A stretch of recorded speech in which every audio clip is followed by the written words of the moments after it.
Now we will talk about two social contract theorists, Thomas Hobbes and John Locke. Hobbes came before Locke, so we'll talk about him first. But after graduating from Oxford, he worked for a British noble family. Later, England fell into civil war, and the Parliament fought against the crown. Hobbes, having ties to the crown, to the British nobility, predictably took the side of the crown. But in doing so, justified it based on a very bleak view of humankind. He thought that the Parliament, while they had lofty social justice arguments and notions, simply wanted power. For Hobbes, political conflict and war and things like this are all about power, one side trying to gain power over another. And his view of human nature is very bleak. So human nature for Hobbes is that people are nasty, brutish, and live short lives without the benefit of an organized government.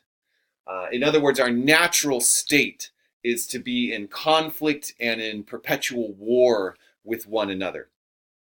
And there's three causes of quarrel.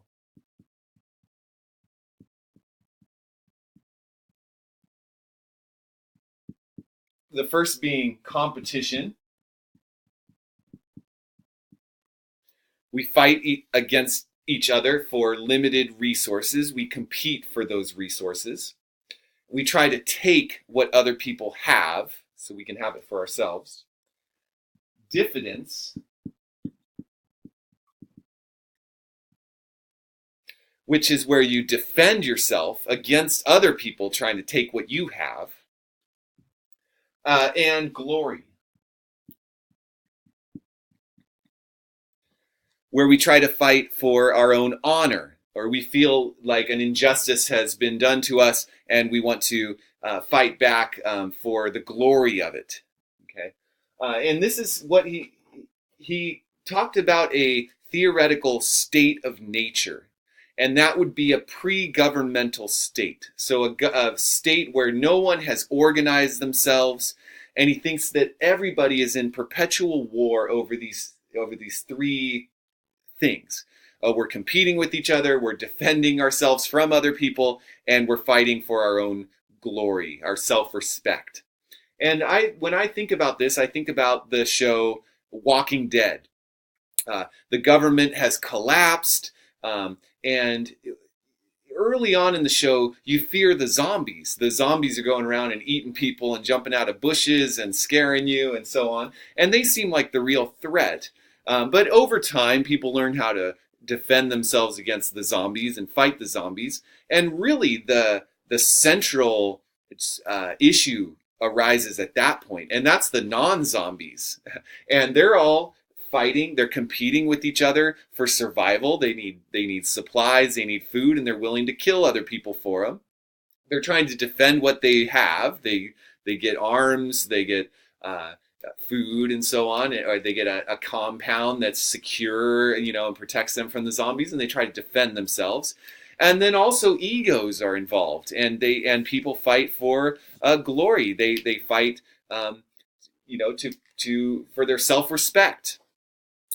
So it seems like Hobbes gets something right, at least in the fictitious Walking Dead world, that sort of displays this state of nature for Hobbes. Okay, so the being in a state of nature is very uncomfortable. You're constantly worried. Your life is constantly at stake. So it's not a good state to be in. So Hobbes argues that people need to create a social contract, which is an agreement among each other. Now, Hobbes is opposed to a democracy as a social contract. Why is that? Because he has such a bleak view of humankind. If everybody had an equal vote, he thinks that chaos would ensue, because everyone will use their vote to compete, to defend themselves, and to fight for their own glory. And this would cause a collapse. So Hobbes thinks that people need to trade away some of their freedom, because freedom is not a healthy state. A free state is not a healthy state to be in. It's an anarchist state. So people need to trade away some of that freedom in exchange for security. And the best way to do this is not to spread out freedom to everybody, because that would collapse back into itself, but rather to endow to hand over one's freedom to a monarch, to one individual who will have complete say, but will bring order to a society. In fact, society will emerge just at that point, because when laws emerge, society emerges. And the monarch will determine what justice is. So at the moment that you hand over your freedom to the monarch, the very idea of justice is now birthed. Because in the state of nature, a completely anarchist state, there is no justice. There's just warfare among each other. No right and wrong. So the risk of this is incredibly high, because you are handing over your freedom, your liberty, to one individual and honoring what that individual decides. And that individual could theoretically become a tyrant. And you don't know if that monarch will become a tyrant, but for the sake of order and for the sake of a possibility of justice, you hand over your liberty and you accept what comes of it. So you completely defer to the king. So that is Hobbes' concept of social justice, and it brings to rise the idea of a social contract. Okay.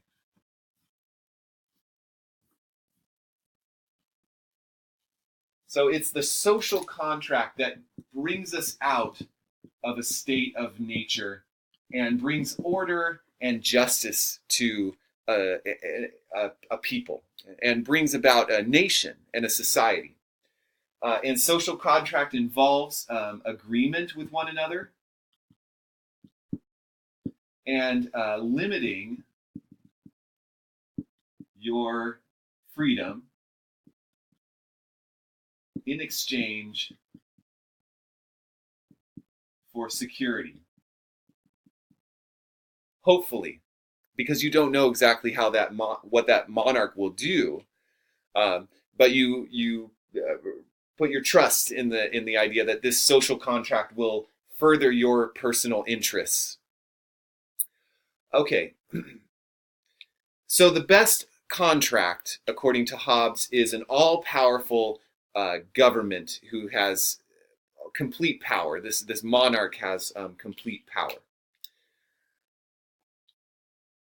Okay, so that is Thomas Hobbes, and Hobbes might sound his theory might sound kind of scary in a way, but importantly, it's kind of radical in the sense that Hobbes calls into question the divine right of kings, and that is a challenge actually to the traditional monarch, because essentially he's saying that the monarch is in power because the people have contractually agreed to put the monarch in power. Okay, and in that sense represents a sort of remarkable critical social justice theory. Not just simply deferring to the monarch, but actually calling into question some of the important philosophical notions around the monarchy of the time. Okay, so then we have John Locke. And his name might sound familiar because the United States is essentially built off the philosophical ideas of John Locke. And he was likewise a social contract theorist, and likewise had a concept of a state of nature.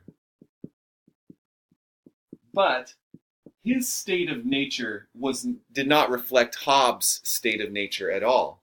It does represent a pre-political state, so a state prior to anyone making any sort of agreements or contracts with each other. But in Locke's state of nature, it's not all-out warfare. There's a moral law that holds. Okay? And that is that people have inalienable rights.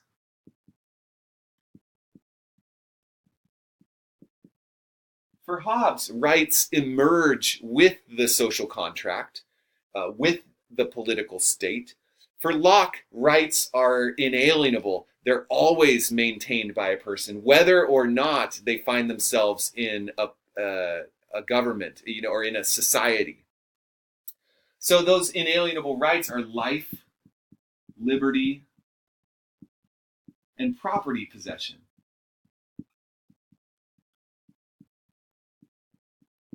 So even in a pre-political state where there is no government, and this is sort of a theoretical state, but even in such a state, people have rights. So there's justice prior to the government, because it's always an injustice, whether or not there are laws. It's always an injustice to take someone else's life, or to strip someone else of their liberty, or to seize upon someone else's possessions. Okay? So, Locke is a social contract theorist, so he argues that that people in this state of nature must, for their own security, come together and make an agreement. So this is very similar to Hobbes, but that agreement has to respect people's inalienable rights. So people agree to some form of government that preserves necessarily their life, their right to life, liberty, and property possession. And for him, democracy is the social contract that achieves this. As I noted earlier, democracy, by its endowing everyone with a vote and therefore an ability to influence their government, always preserves people's liberty. And we also get the idea of people being innocent until proven guilty, and having access to a free trial, a fair trial. And that has to do with respecting people's inalienable right to life and property possession if they feel they've been stolen from. So Locke's position is that people do trade away some degree of liberty by creating a social contract, because when you form a democracy, it's really the majority that has their liberty fully realized, because they actually have influenced the government. But you do, even when you're on the losing side and you've voted and you've lost, you still, theoretically have the ability to raise consciousness about the issue, change public opinion, bring it back to a vote, and get on the winning side of the issue. So you always maintain your liberty, always maintain your ability to influence the government, even as you hand over some degree of your liberty, in that you agree to abide by the will of the majority rule. That said, if the majority votes for any law that deprives any person of life, liberty, or property possession, the law is unjust and rejected. Even if it was passed by majority rule, these are inalienable rights, so they can't be taken from you. And any law that violates them is an unjust law and gives you, the person who's been violated, the right to rebel. Okay. All right. Let me know if you have any questions about any of that lecture.